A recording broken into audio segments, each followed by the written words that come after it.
एक बार फिर से आपके अपने YouTube चैनल एजे स्टडी पर मैं अजय कुमार आपका फिर से एक बार स्वागत करता हूं। आज के इस वीडियो में हम आपके लिए लेकर के आए हैं क्लास 10th का जो बिहार बोर्ड है उसका संस्कृत का जो बुक है उसमें नीति श्लोक कर का एक पाठ दिया गया है। पाठ 7 में ये आपको मिलेगा। इसमें जो श्लोक दिया गया है मतलब जितने भी श्लोक इसमें दिया गया है उन सारे श्लोक का करीब इसमें 10 श्लोक दिया गया है। हम उस 10 श्लोक को जो है अध्ययन करेंगे, बारी बारी से अध्ययन करेंगे, एक एक श्लोक करके अध्ययन करेंगे और हमें ये विश्वास है कि इस पाठ से जितना भी क्वेश्चन बन सकता है, चाहे वो ऑब्जेक्टिव हो चाहे वो सब्जेक्टिव हो, वे सारे प्रश्न आप इसे सोल्व कर सकते हैं। ठीक है, तो आप इस वीडियो को पूरा देखें, अंत तक देखें। ठीक है, यदि आपको इसमें कोई दिक्कत होता है, कोई प्रॉब्लम होता है तो आप हमें कमेंट बॉक्स में कमेंट जरूर करें। और कोई भी टॉपिक में, कोई भी चैप्टर में या कोई भी बुक में आपको तकलीफ हो तो आप हमें कमेंट करें। हम पूरी कोशिश करेंगे कि आपका कमेंट जो किया गया है उसे हम पूरा करें। चलिए हम वीडियो की शुरुआत कर लेते हैं। वीडियो की शुरुआत में हम सबसे पहले समझेंगे कि नीति श्लोक पाठ से जो संभावित प्रश्न एक्स्ट्रा ऑब्जेक्टिव या सब्जेक्टिव बन सकता है, हम उन प्रश्नों की हम जिक्र करेंगे। उसके बाद हम श्लोक पढ़ाएंगे और श्लोक से संबंधित हम कुछ प्रश्नों को भी आप लोग के साथ शेयर करेंगे। तो पहला नंबर जो आप देख रहे हैं यहाँ पे, पहला नंबर जो श्लोक है, ये श्लोक को शुरू करने से पहले हम आपके बीच एक दो कुछ बात रखने वाले हैं नीति श्लोक से। सबसे पहले यहाँ पर ये आप रखिएगा कि जो नीति श्लोक पाठ में जो पूरे श्लोकों की संख्या है, वे पूरे श्लोक की संख्या कितने हैं, तो टोटल यहाँ पर आपका जो है 10 श्लोक आपको मिलेगा। ठीक है ना, टोटल 10 श्लोक की इसमें चर्चा किया गया है। ठीक है, टोटल 10 श्लोक हम इसमें चर्चा करेंगे। इसके बाद आप ये याद रखना है कि जो नीति श्लोक के लेखक है, इसके लेखक कौन है, तो विदुर। ठीक है, इसके लेखक कौन है, तो विदुर। आपको ये बात याद रखना होगा। क्लियर है। नेक्स्ट हम आपको बताते हैं कि जो नीति श्लोक की जो श्लोक है वे सभी के सभी महाभारत कांड से लिया गया है। कौन से कांड से लिया गया है, तो महाभारत कांड से लिया गया है।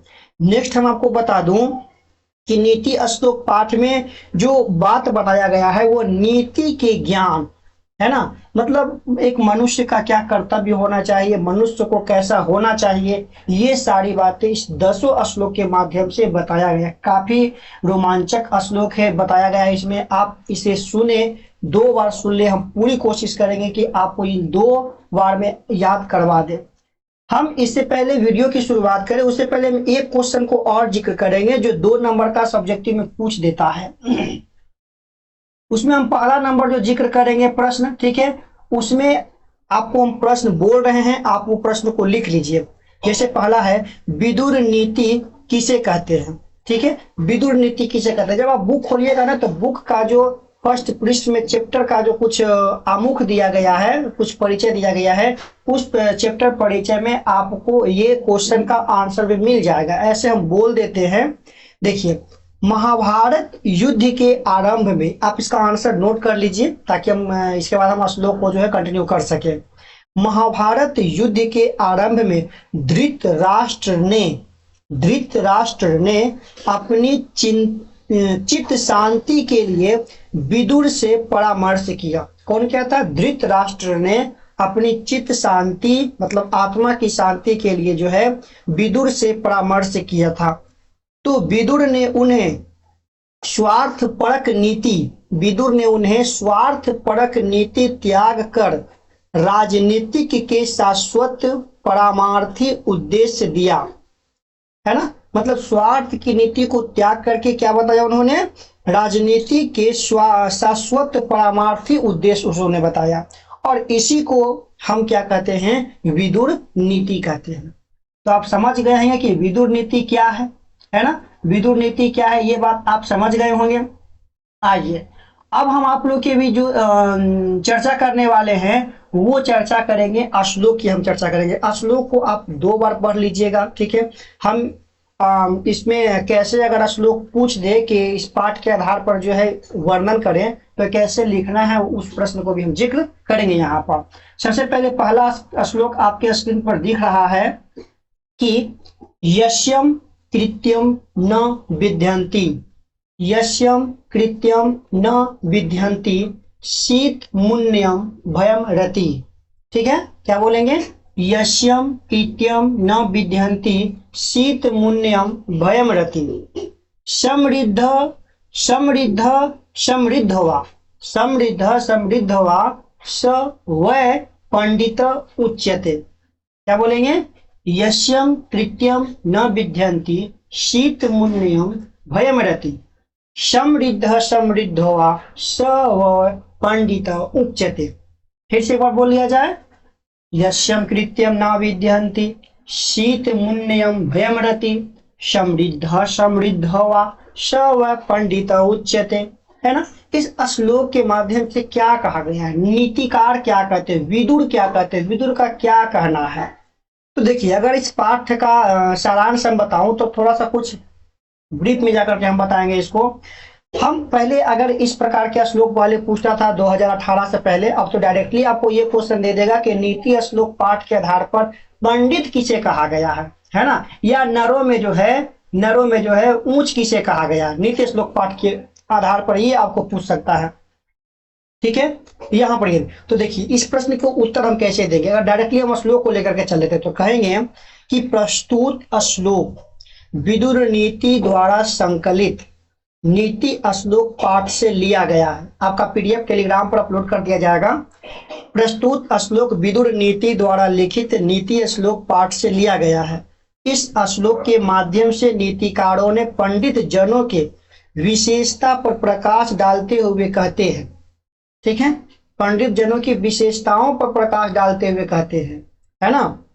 क्या कहते हैं भाई साहब, देखते हैं। यस्यम कृत्यम न विद्यन्ति, अर्थात जिसके यश या कर्म को, यस्यम कृत्यम न विद्यन्ति शीत मुन्यम भयव्रति, अर्थात जिसके यश और कर्म को जाड़ा और गर्मी, देखिए जाड़ा और गर्मी, शीत और क्या बोला, शीत मुन्यम भयव्रति, मतलब जाड़ा का मतलब होता है दुख और गर्मी का मतलब होता है सुख। मतलब जो मनुष्य, जो व्यक्ति अपने कर्म को, अपने धर्म को, अपने यश को ना तो सुख में ज्यादा हावी होने दे और ना ही दुख में, मतलब दोनों स्थिति में एक समान बने रहे। नेक्स्ट है समृद्ध समृद्ध वा, मतलब कि भावुकता संपन्नता तथा विपन्नता में प्रभावित न हो। ठीक है, में प्रभावित न हो, मतलब जो सभी रूप में एक समान बने रहे, वैसे मनुष्य को नीति का श्लोक में के पाठ के आधार पर उसे हम पंडित कहते हैं या नरों में ऊंच कहते हैं। ठीक है, तो क्या कहेंगे कि जिसके यश या कर्म को जाड़ा गर्मी, भावुकता संपन्नता विपन्नता प्रभावित न करे, ठीक है, प्रभावित न करे या नहीं करे, वैसे मनुष्य को नीति श्लोक पाठ के आधार पर उसे पंडित कहा गया है। क्लियर, यहाँ तक कोई दिक्कत नहीं है। आइए चलते हैं नेक्स्ट श्लोक की ओर चल लेते हैं। दूसरा नंबर श्लोक आपके स्क्रीन पर दिख रहा है। तत्वज्ञ सर्वभूतानाम, तत्वज्ञ सर्वभूतानाम योगज्ञ सर्वकर्माणाम। क्या लिखा हुआ है? तत्वज्ञ सर्वभूतानाम योगज्ञ सर्वकर्माणाम उपाज्ञो उपायज्ञो मनुष्याणाम नर पंडित उच्यते। बहुत ही सुंदर श्लोक है ये, आपका एकदम इसे याद रखिए। तत्वज्ञ सर्वभूतानाम योगज्ञ सर्वकर्माणाम उपाज्ञयो मनुष्याणाम नर पंडित उच्यते। ठीक है, नर पंडित मतलब नरों में ऊंच, मतलब मनुष्यों में ऊंच किसे कहा गया है? बीबीआई प्रश्न है ये दोनों क्वेश्चन, श्लोक नंबर 1 और श्लोक नंबर 2 दोनों से आपका क्वेश्चन बन सकता है। एक से बन सकता है पहला नंबर से कि नीति श्लोक पाठ के आधार पर पंडित किसे कहा गया। पंडित का मतलब होता है ज्ञानी, धर्म का मामला यहाँ पर नहीं है, पंडित का मतलब ज्ञानी, है ना। और नेक्स्ट आपका बन सकता है कि नीति श्लोक पाठ के आधार पर जो है नरों में ऊंच किसे कहा गया है ना, नरों में ऊंच किसे कहा गया है ना, ये आपको बन सकता है। यह दोनों मिलाकर के बन सकता है नीति श्लोक पाठ के आधार पर पंडित या नरों में ऊंच किसे कहते हैं, तो आप दोनों को मर्ज कर करके इसका आंसर दे सकते हैं। चलिए इस प्रश्न का सबसे पहले हम उत्तर को देख लेते हैं। तत्वज्ञ सर्वभूता नाम उपज्ञ सर्वकर्मा नाम। तो आप इसका अगर हम जाने, इस प्रश्न का उत्तर जाने, तो नीतिकार कहते हैं वैसे मनुष्य को पंडित कहा गया है। नीतिकार कहते हैं कि वैसे मनुष्य को पंडित कहा गया है जो जीवन सत्य तत्वज्ञ सर्वभूता नाम, जो जीवन सत्य अर्थात जीवन रहस्य को जानने वाला, जो जीवन का रहस्य, जो जीवन रहस्य को जान रहे, जो सभी के आत्मा को, सभी के स्वरूप को अपने आप, अपना स्वरूप के अनुसार समझे, अपने आत्मा के रूप समझे, है ना।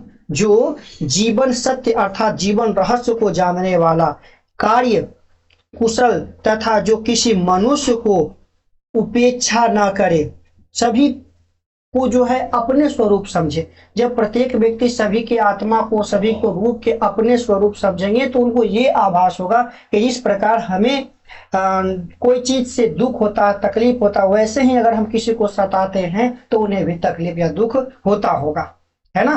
तो वही कहते हैं कि किसी मनुष्य को उपेक्षा ना करे, बोले किसी मनुष्य का बुराई ना करे, ठीक है, उपेक्षा ना करे, और सभी परिस्थितियों में एक समान बने रहे, ठीक है। सर्वकर्माना माने सभी परिस्थिति में कैसा बना रहे, एक समान बना रहे। तो नीति श्लोक पाठ में जो है उसी व्यक्ति को क्या कहा गया है, पंडित, यानी नरों में ऊंच कहा गया है, ठीक है। चलिए नेक्स्ट हम श्लोक की बात कर लेते हैं। तो नेक्स्ट श्लोक आप देख रहे होंगे स्क्रीन पर है, तीसरा नंबर, बहुत ही सुंदर सा श्लोक है। कहता है अनाहूत प्रविश्यति अपृष्टो बहुभाषते अविश्वासे विश्वासीति मूढ़ चेता नराधम। बहुत ही सुंदर सा श्लोक है। अनाहूत प्रविश्यति, बोलिएगा, अनाहूत प्रविश्यति अपृष्टो बहुभाषते अविश्वासे विश्वासीति मूढ़ चेता नराधम। बहुत ही सुंदर सा श्लोक है और ये एग्जाम के लिए काफी जरूरी है, ऑब्जेक्टिव के लिए भी और सब्जेक्टिव के लिए। इससे जो क्वेश्चन बन सकता है वो क्वेश्चन को नोट कर लीजिए कि नीति श्लोक पाठ के आधार पर नरों में नीच किसे कहा गया है, ठीक है। नीति श्लोक पाठ के आधार पर नरों में नीच जो है किसे कहा गया, बहुत ही सुंदर सा प्रश्न है।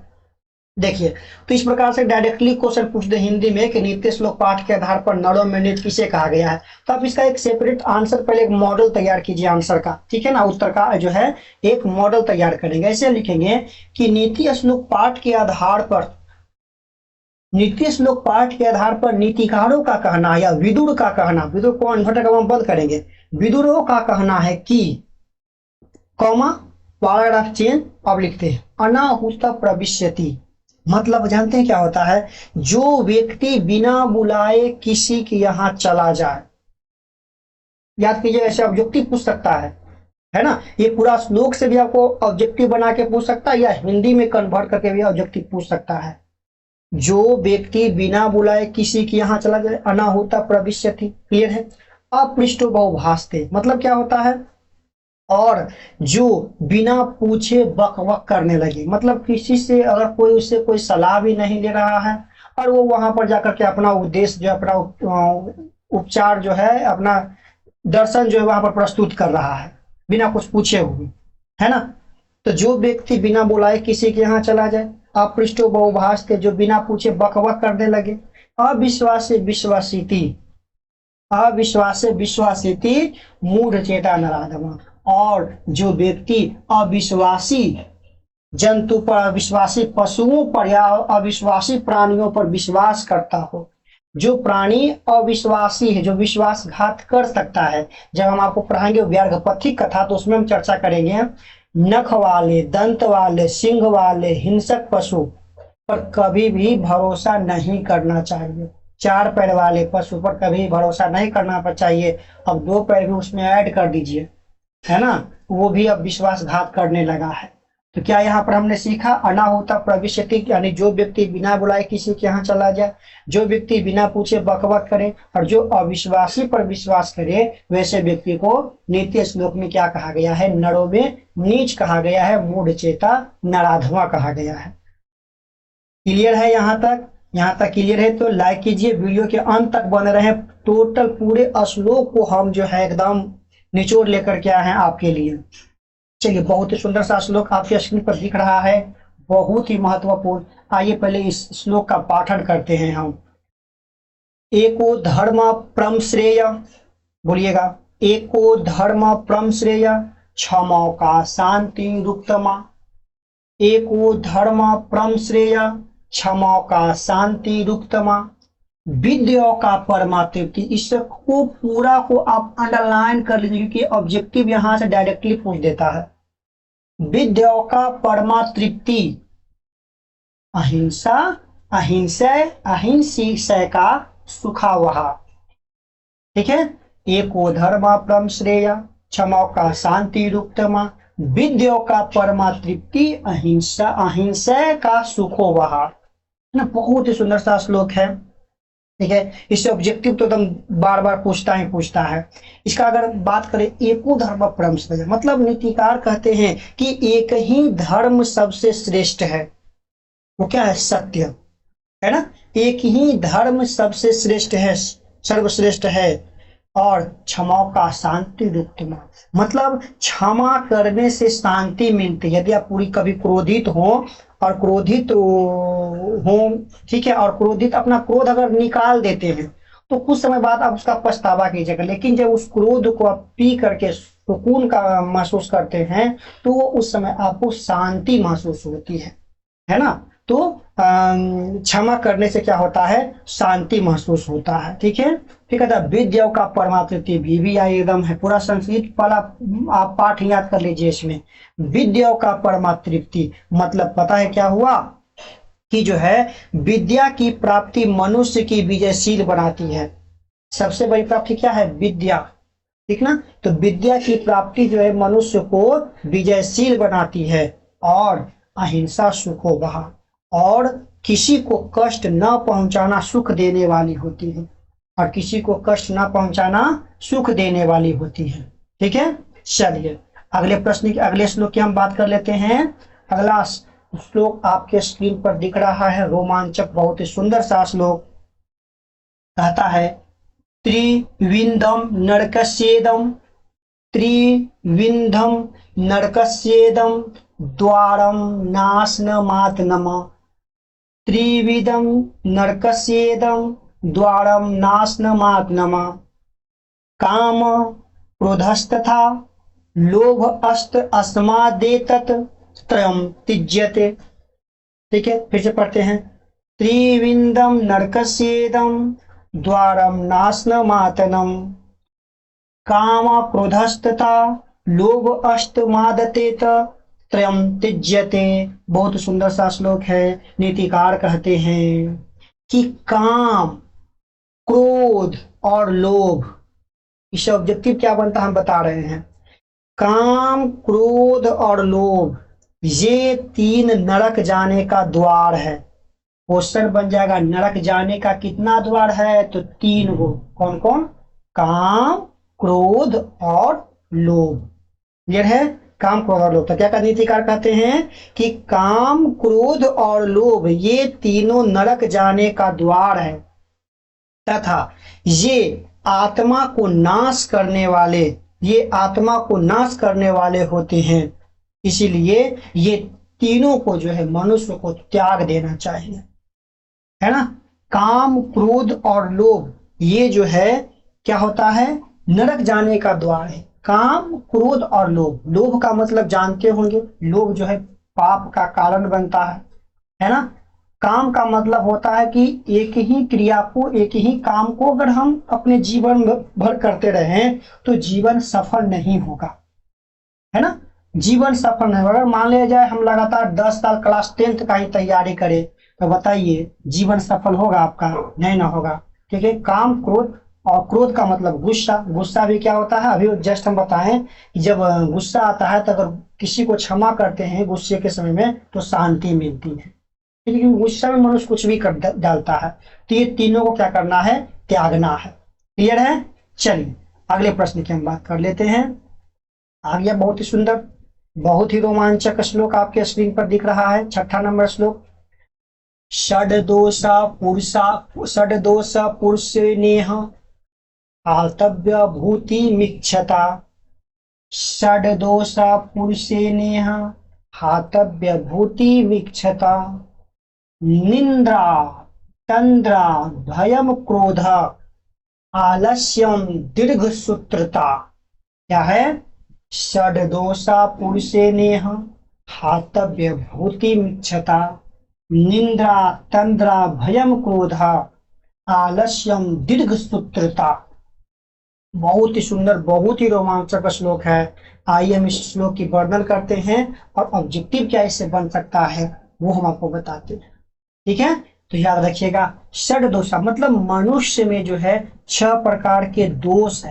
एक होता है दोष, तो एक होता है दोष। दोष का मतलब त्रुटि। ये जो आप देख रहे हैं ना दोष, ये आपका क्या है? त्रुटि है। ठीक है, मनुष्य में 6 प्रकार के दोष होते हैं, जैसे निंद्रा, निंद्रा, तंद्रा, ठीक है, भयम, क्रोध, आलस्य, दीर्घ सूत्रता। निंद्रा का मतलब होता है नींद। ये मनुष्य का जो है दुश्मन है नींद। अगर आप केवल सोते ही रहिएगा, ठीक है, आप सोते सोते थक जाते हैं, फिर भी कहते हैं थोड़ा सा थक गए हैं और सो जाते हैं, है ना। केवल सोते ही रहिएगा तो आपका तो कोई काम पूर्ण होगा नहीं। जो जिस उद्देश्य से आप जन्म लिए हैं, जिस उद्देश्य के लिए आप निकले हैं, वो तो पूर्ण होगा नहीं। तो निंद्रा। तंद्रा का मतलब होता है झप्पी लेना। पढ़ रहे हैं, झप्पी लिए, है ना, पेन रखा हुआ था, पेन नाक में गड़ गया, नाक में घुस गया पेन, तो तंद्रा। गाड़ी चला रहे हैं, गाड़ी चला रहे झप्पी दे लेते हैं, है ना, हैंडल गड्ढा में मुड़ जाता है। तो निंद्रा तंद्रा भयम। भय का मतलब होता है डर। डर को भी त्यागना है। नींद को त्याग, नींद लीजिए समय पर, सही समय और सही अनुपात में। तंद्रा भय को त्यागना है। क्रोध को पीना है ना। आलस्य, आलस का मतलब आलसपन को त्यागना है। आलस कथा याद कीजिए चैप्टर 4।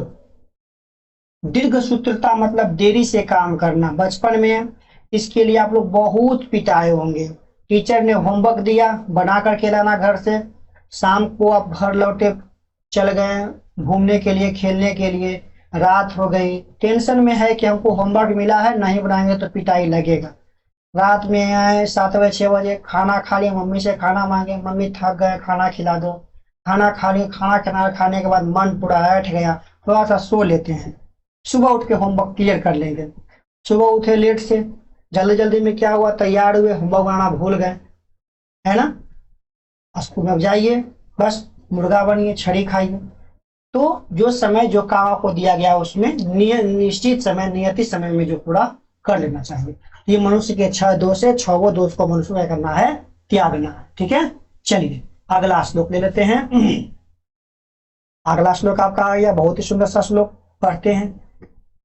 सत्येन रचते धर्म, सत्येन रचते धर्मो विद्या योगेन रक्षते। बहुत भी आई है, एकदम अप्लाई कीजिए अपने आप पर इसको। ठीक है, सत्येन रचते धर्मो विद्या योगेन रक्षते। मृज्या रचते रूपम कूलमृतेन रक्षते। सत्येन रचते धर्मो विद्या योगेन रक्षते। मृज्या रचते रूपम कूलमृतेन रक्षते। मतलब क्या हुआ? ठीक है, नीतिकारों का कहना है सत्येन रक्षते धर्मा, मतलब सत्य से धर्म की रक्षा होती है। एकदम याद कर लीजिए, धर्म की रक्षा किससे होती है? तो सत्य से होती है धर्म की रक्षा। जिस प्रकार विद्या योगेन रक्षते, विद्या योगेन मतलब निरंतर, विद्या की रक्षा निरंतर अभ्यास से होती है। आप कोई भी चीज का जितना ज्यादा अभ्यास कीजिएगा अपने आप पर, ठीक है, आपको वो लंबे समय तक याद रहेगा। तो विद्या की रक्षा किससे होती है? नियंत्रण अभ्यास से। तो अभ्यास बहुत जरूरी है। कोई भी टॉपिक को हम पढ़ते हैं तो 24 घंटा में उस टॉपिक को कम से कम 2 बार री कर लेना है, तो लंबे समय तक उस टॉपिक को हम याद रख सकते हैं। ठीक है, मृज्या रक्षते रूपम, जिस प्रकार रूप की रक्षा, रूप की रक्षा करने के लिए हम क्या करते हैं? तरह तरह के श्रृंगार करते हैं। मृज्या रक्षते रूपम मैंने श्रृंगार से जिस प्रकार रूप की रक्षा होती है, उसी प्रकार कुलम वृतेन रक्षते, उसी प्रकार कुल की रक्षा मतलब वंश की रक्षा किससे होती है? आचरण से होती है ना। यदि आपकी गांव में, समाज में आचरण खराब हो तो आपको नहीं बोलेंगे फलना के बेटा, फलना के बेटी, मैंने दादा दादी बाबा के खानदान को लेकर के संबोधित करते हैं, है ना। तो सत्य बोलने से धर्म की रक्षा होती है, निरंतर अभ्यास से विद्या की रक्षा होती है, मृज्या रक्षते रूपम और कुलवृद्धेन रक्षते। जिस प्रकार श्रृंगार से रूप की रक्षा होती है, उसी प्रकार आचरण से जो है धर्म वंश कुल की रक्षा होती है। क्लियर है यहाँ तक? चलिए क्लियर, तो लाइक कीजिए वीडियो को, ठीक है, अपने दोस्तों के साथ शेयर कीजिए, ठीक है। चलिए अगला श्लोक चलते हैं, 8वां नंबर श्लोक। सुलभा पुरुष राजन सततम प्रियवादिनम। सुलभा पुरुष राजन सततम प्रियवादिनम। अपृष्टस्य तु पंथ्यस्य वक्ता श्रोता च दुर्लभ। अपृष्टस्य तु पंथ्यस्य वक्ता श्रोता च दुर्लभ। ठीक है, आप कोई भी एक दो पंक्ति जो आपको बोलने में अच्छा लगता है ना, उसको आप याद कर लीजिए। सुलभा पुरुष राजना, ताकि आपको याद रहे कि ये नीति श्लोक पाठ में पढ़ना है ना। सुलभा पुरुष राजना सतत प्रियवादिनी। अपृष्टस्य तुम पंथस्य वक्ता श्रोता च दुर्लभ। आगे समझते हैं इस श्लोक के बारे में। इस श्लोक में कहा गया है, हे राजन, देखिए इस संसार में दो प्रकार के लोग रहते हैं।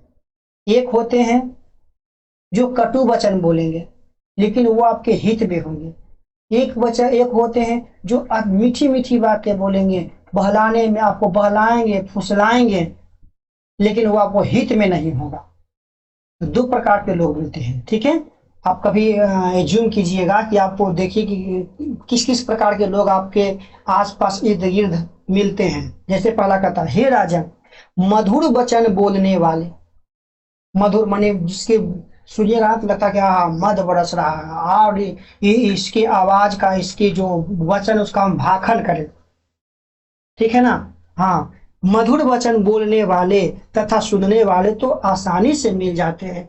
मधुर वचन बोलने वाले भी बहुत आसानी से मिलते हैं और मधुर वचन सुनने वाले भी बहुत आसानी से मिल जाते हैं, लेकिन उसमें किसी का हित नहीं होता है ना। उसमें किसी का हित नहीं होता है। वो तो बोल रहे हैं, जैसे मान लिया जाए आप जा रहे हैं, कोई भी दोस्त मीठी मीठी बात बोल करके वो अपना काम निकलवा लेगा, लेकिन जब आपकी बारी आएगा तो वो आपको भूल जाएगा, है ना। तो ऐसे लोग बहुत ज्यादा मिलते हैं, रास्ते चंद में आपको मिलते रहेंगे, जो मीठी मीठी बातें बोलेंगे, अपना काम बना लेंगे और आपका काम बिगाड़ देंगे। सुनते होंगे ना, अपना काम बनता भाड़ में जाए जनता, है ना। आइए, तो ही कहते हैं कि मधुर वचन बोलने वाले तथा सुनने वाले तो आसानी से मिल जाते हैं, लेकिन ऐसे लोग बहुत कम होते हैं जो हितकारी किंतु कटु वचन बोलते हैं। अप्रशस्य तु पंथस्य वक्ता तच्च दुर्लभ। माने दुर्लभ में क्या होता है, बहुत कम ऐसे लोग मिलते हैं जो कटु परंतु हित में आपको बोलेंगे। जब कोई कटु वचन बोलता है लेकिन आपको हित में होता है तो कुछ समय के लिए वो बुझाता है क्या चीज, कि खराब बोल रहा है, मेरे बुराई कर रहा है, लेकिन अंततः क्या होता है, वही आपकी भलाई की बात होती है। क्लियर है? चलिए अगला 9 नंबर श्लोक हम लेकर चल रहे हैं, बहुत ही सुंदर। इसमें सभी श्लोक महत्वपूर्ण है, ठीक है। आइए अगला नंबर श्लोक। पूजनीया महाभागा पुण्याश्च गृहदीप्तय। पूजनीया महाभागा पुण्याश्च गृहदीप्तय। स्त्रियो गृहस्योक्त अस्मादृच्छया। स्त्रियो गृहस्योक्त अस्मादृच्छया विशेषतया। तो इसमें पहला आप याद कर लीजिए, ठीक है ना, पूजनीया महाभागा, ठीक है। देखिए कहता है, नीतिकार कहते हैं कि पूजनीया महाभाग्य, स्त्रियां घर की जो है लक्ष्मी होती है। स्त्रियां घर की लक्ष्मी होती है। इसके सत प्रयास एवं सद्व्यवहार से, इसके सत प्रयास एवं सद्व्यवहार से घर की इज्जत बढ़ती है ना। घर की इज्जत बढ़ती है। महापुरुषों की जन्मदात्री स्त्रियां ही होती है। जो बड़े बड़े महापुरुष हैं, जो महिला लोग हैं, स्त्री है, लड़कियां हैं, उसकी जन्मदाता भी क्या होते हैं, स्त्रियां ही होती है, ठीक है। इसीलिए इनका सम्मान करना चाहिए, ठीक है ना। आइए एक आखिरी प्रश्न का हम जिक्र कर लेते हैं। आपके स्क्रीन पर जो दिख रहा होगा 10वां नंबर श्लोक कहता है, 10वां नंबर श्लोक, तो 10वां नंबर श्लोक शायद स्क्रीन पर नहीं आ पाया है, तो हम इस श्लोक को बोल देते हैं। ठीक है, वो श्लोक शायद नहीं आ पाया है तो हम श्लोक को बोल देते हैं, आप सुन लीजिएगा, बुक में मिला लीजिएगा। अकृंति विनियो हंति अंत्य अनर्थ प्रकर्म हंति नित्यम क्षमा क्रोधमाचारो हंतस्य लक्षणम। बहुत सुंदर सा श्लोक है ये। जिस प्रकार विनम्रता अपशय को दूर करता, अंडरलाइन पॉइंट कर लीजिए इसको, संस्कृत के साक्षात, विनम्रता अपशय को दूर करता है, पराक्रम जुल्म को नाश करता है, क्षमा करने से क्रोध नष्ट होती है, क्षमा करने से क्रोध नष्ट होती है तथा सदा आचरण से बुरी आदतें दूर होती है। सदा आचरण से क्या होते हैं? बुरी आदतें दूर होती है। ठीक है, तो ये हमने श्लोक की चर्चा की है आपके इस YouTube चैनल में। ये वीडियो आपको कैसा लगा कमेंट बॉक्स में आप हमें कमेंट जरूर करें और अपने दोस्तों के साथ इसे शेयर जरूर करें। मिलते हैं हम कुछ ऐसे ही अलग वीडियो में, तब तक आप पढ़ते रहें। Bye bye.